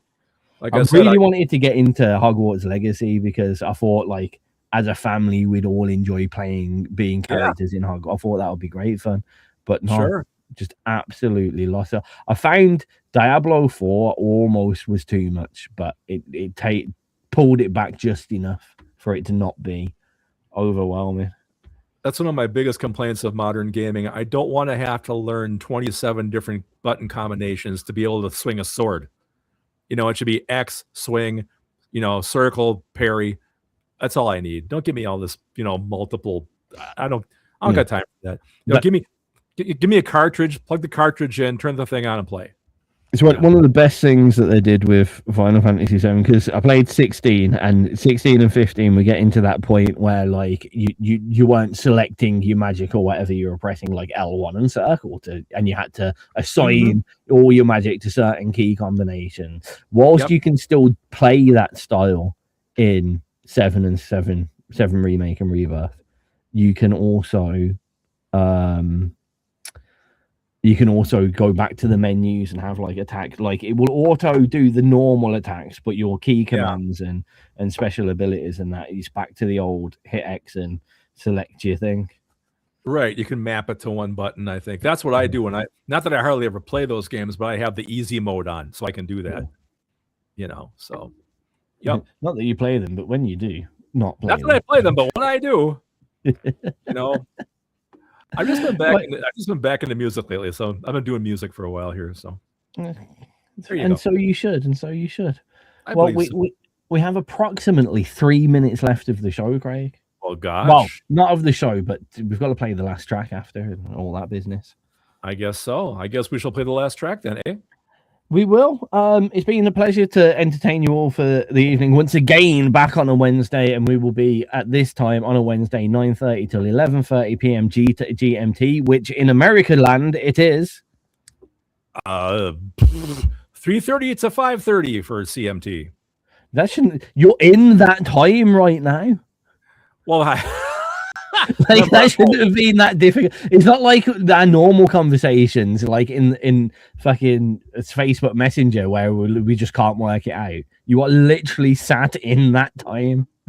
Yeah, I know. I don't pay attention to time, man. That's an outmoded concept for me, you know. Time is but a construct. It's not a construct, my friend. Oi. But yes, it will be at those times from now until until you see a message on social media that says in 2 weeks' time, TIZZ has so there will be a show movement. But that's a good thing. Yes. From now on, you will have much advance notice, and we will have enough advance notice to maybe move the show quickly to a Thursday or a Friday or a Jeff or Day. whatever. Right. Do you have any final words, Craig? Just my usual. Thank you so much for tuning in. It's always so good to know that someone's paying attention to whatever this is. We will see you. Ironically, Rekka, who came in when we spoke mostly about games who don't play no games. Thank you, Rekka. He does play no games. I know. He's a good guy. All right. Our last song today, ladies and gentlemen, is Lift Any Mountain from Icicle. See you later, ladies and jelly spoons. Bye-bye.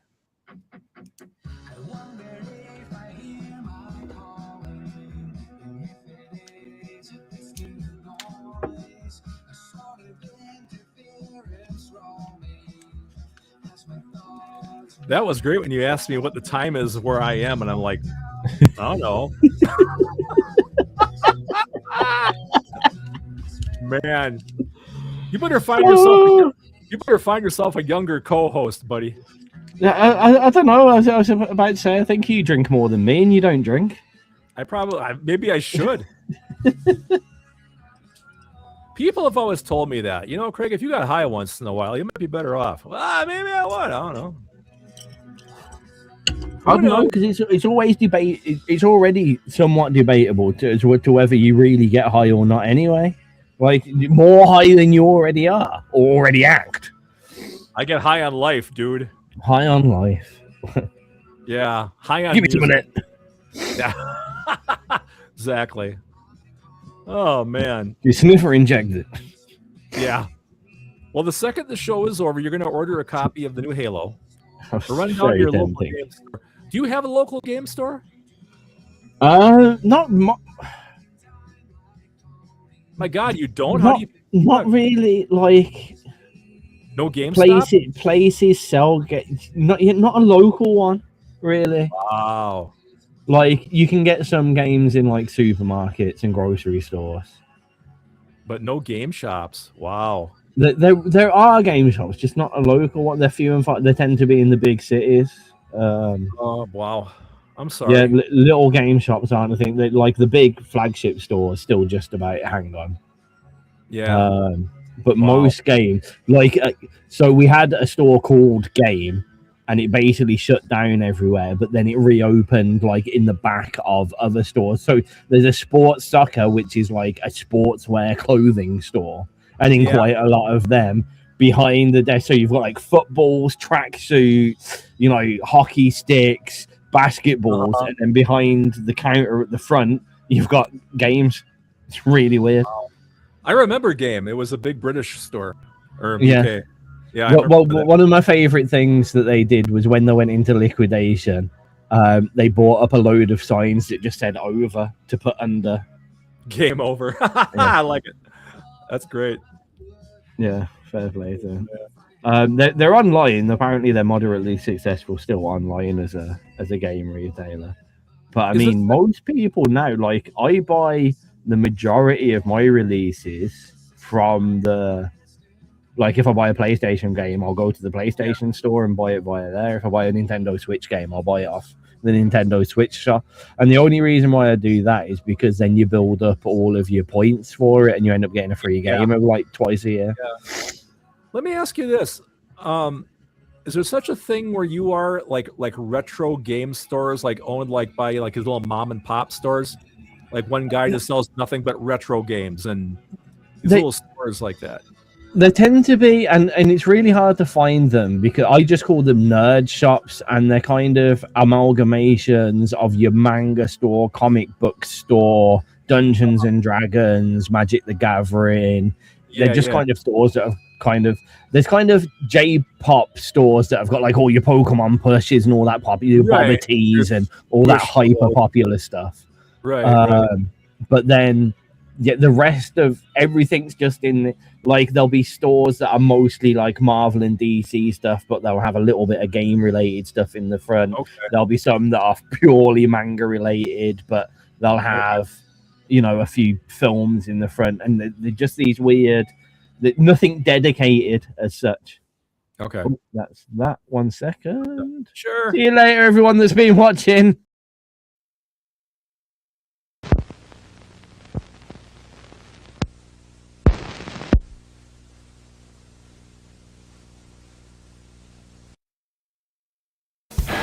So here we are again. Thanks for stopping by to listen to the barman and that old annoying guy. Do you ever wonder, do you want to see who are these men of mystery?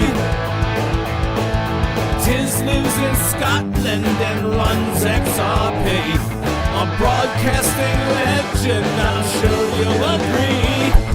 Craig lives in a studio in the USA, working on music most every day.